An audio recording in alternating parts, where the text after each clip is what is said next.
Assalamu alaykum, tarix havaskorlari qarindoshlar. Huzuringlarda David Brofining Uyg'ur millati Rossiya Xitoy chegarasidagi islohot va inqilob nomli kitobi. Inglizchadan tarjima qiluvchi Abduvali Ayub. Men Gulbahor Appay. Tarjimondan Uyg'ur millati degan bu kitobning tarjimasini kanidek yepishib, jahilona bir ishtiyoq bilan tugatdim. Kitobning Uyg'urcha tarjimasini axborot, tadqiqot va turmushga band bo'lib aldirash ishlayotgan 2018-yilning oxirgi hayotimning qatlang chog'larida qo'ldan chiqardim. Chunki kitobda Uyg'urlar bilmisi bo'lmaydigan, bo'libmi mushu fojiali kunlarda bilishi kerak bo'lgan tarix qismatimizga sabab bo'lgan dunyoviy muhit haqida tahlillar, ibratlik, fojialik hodislardan chiqarilgan qimmatli fikrlar, mulohizalar bor edi. Kitob Rus, Xitoy, Ingliz, Uyg'ur va Turk tillaridagi manbalarni asos qilib yozilganligi uchun uchur manbasi haqiqatan mo'l edi. Bo'libmi rus tilida yozilgan atalg'u va so'zlarni o'rish mendek ruscha bilmaydigan odamga qiyin edi. Kitob Uyg'urlarning taqdirini Xitoy, Osman va Rus imperiyalarining ziddiyatlariga ichiga qo'yib bayon qilganligi uchun murakkab muhokama va tahlillar bilan bezalgan edi. Shunga har qancha kutsammi, inglizcha ma'no bilan uyg'urcha tarjimam bo'lisholmay, o'zimning uyg'urcha gapi o'zimga yormay qolatdi. Tarjima mendak do'rashqa o'sh, aynan takrorlaydigan gaplardan osonli zerikib qolgan odamning qildigan ish emaskan deb voz kechgandek bo'ldim. Oxirida bir chora topdim. İngilizce kitobni uyg'urchalab ayolim va ini og'inam Qurbonjonga o'qib berdim.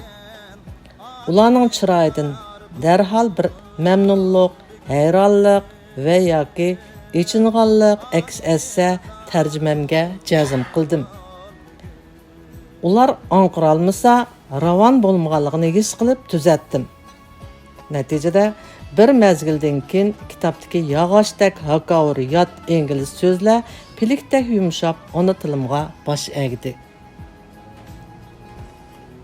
Men bu kitobni Uyg'ur tarixida barhaq deb qabul qilingan ba'zi qarashlarni tarixiy isbotlar bilan rad qilganligini ko'rdim. Masalan, kitobda isbotlanishicha Uyg'urlik kimligi qandaqdu birər rus tilshunos yoki siyosatchilarning shafoatida yasab chiqilgan emas, balki zamonaviylikqa yuzlangan Uyg'ur kommunistlar va jadidchilarning tirishchanligi jarayonida tirildirgan. Men bu kitobdan Uyg'urligimizning tarixda har xil ismlarning qetig'i mo'kinib qolganligini bilib oldim. Uyg'ur kimligi Tarımdaki bostonlıqlar və Təngirtağның iki qanatında izchil kuchlik mavjud bo'lib turgan bo'lib, hech qachon butunlay o'chib ketgan emas. Faqat yerlik, musulmon, oltisharlik, taronchi degan nomlarning ichiga yoshiringan ekan. 2013-yilda Turkiy millatlarning o'lim usullarini tadqiq qilgan bir turk doktor mendan Başqa Türkiy millatlarda ölümdə qar kiydi. Nemishqa Uyg'urlarda erlar oq bağlaydı, ayollar oq ro'mol soladi deb so'raganda javob berolmagan edim. Bu kitobni o'qib javobni topdim. Men Uyg'ur tuproqlariga vahobilikni 90-yillarda kirgan deb qaratdim. Kitobdan bu qarashlarning xato bo'lib qolganligini bilib oldim. Şami Damullam şu 100 yıl burun aramızda bu maysini köçürüp Qashqarda o'stirishga kirishgan ekan.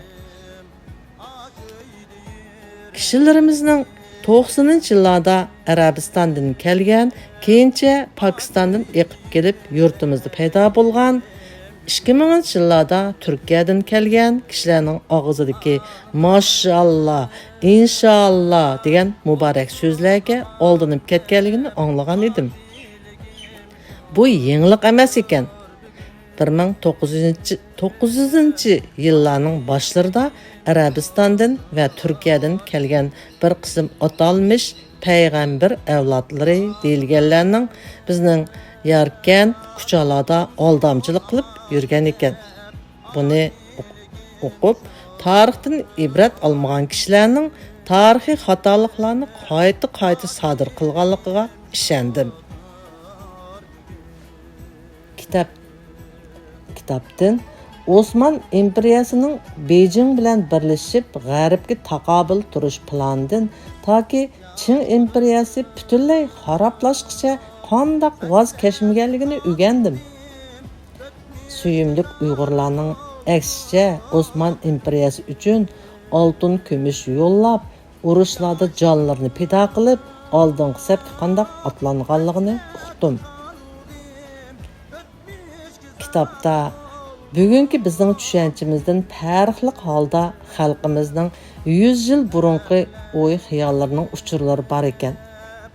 Buningdan 100 yil burunga qaytsak, xalqimizning musulmon degini, Uyg'ur degini, yaxshi odam degini ekan.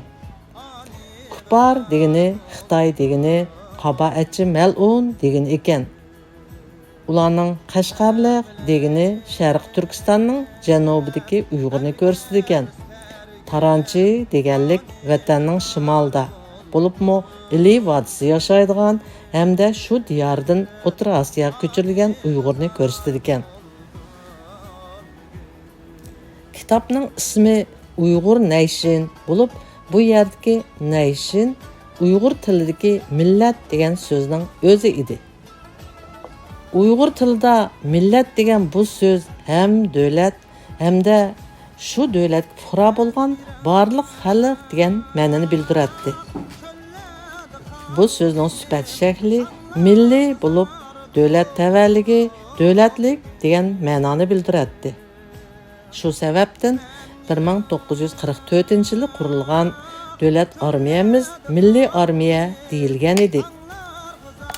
Davlatning yillik kirimi milliy daromad deyilgan. U chaqda davlatning manfaati milliy manfaat deyiladi. Ammo bugun Uyg'urcha millat so'zining davlat tavalligi degan ma'nosimi, davlatlik degan ma'nosimi yo'q. Halbuki bu kitapda tilga ilingan millat so'zining davlatni ko'rsatganligi aniq. Shunga bu kitapning nomini Uyg'ur davlati deyishkimi, Uyg'ur millati deyishkimi va yoki turkcha bo'yicha atsak Uyg'ur ulusi deyishkimi bo'lar edi. Ammo ko'ngan atalg'i bo'lgan millat degan so'z bo'yicha atashni qaror qildik. Kitapda vatanimizning nomini tarixda qandoq atalgan bo'lsa, shundoq yozgan. 1882-yildan keyingi mazmunlar haqida to'xtalganda, avtor Sharqiy Turkistonni Şinjan degan so'zni ishlatibdi. Biz bu so'zni dastlabda butunlay Sharqiy Turkiston deb erishishni o'ylashgan ham tarjima qilgan. Kitapni qayta tahrirlagan M. İbrahim bilan kengashsak xatolik ko'p chiqdi ekan. Masalan, Şinjan o'lkalik hukumatning Dubani Shingsay deyilgan jumlada Şinjan degan so'zning o'rniga Sharq Turkiston desak, o'qirmanlarga xato bir ma'no berib qo'ydi ekan. Jumlalarning o'randan qaraganda kitobdagi Şinjan degan atalg'ularni o'zgartirish kitobdagi ma'noni qalaymqon qilib, tarixni burumlashga ilib bordi ekan. Kitapni o'qib o'rgangan bilganlarim haqiqatan ko'p. Bayqagan ibratlarimni yozsam uzun bir maqola chiqidek uzun. Shunga o'qirmanlarningmi men erishgan bilishning huzuri, tafakkur qilishning shodligiga o'z maylicha mustaqil erishsin deb gapimni mushu yerda chekitlay. Oxirida bu kitobni tarjimaga tavsiya qilgan va nashrdan chiqishga madadkor bo'lgan Abdujalil Turan akamizga, shundaqla kitobni inglizcha nusxa bilan qurma-qur selishtirib chiqqan do'stim Me Ibrohim apandiga chin yurakdan rahmat etaman. Uning tahririga bo'lmagan bo'lsa, kitobdagi savarliklar tuzaksiz qolgan, mügdek bosqanda yezilgan xatlarning o'ng ta'siri aralashib ketgan bo'ladi.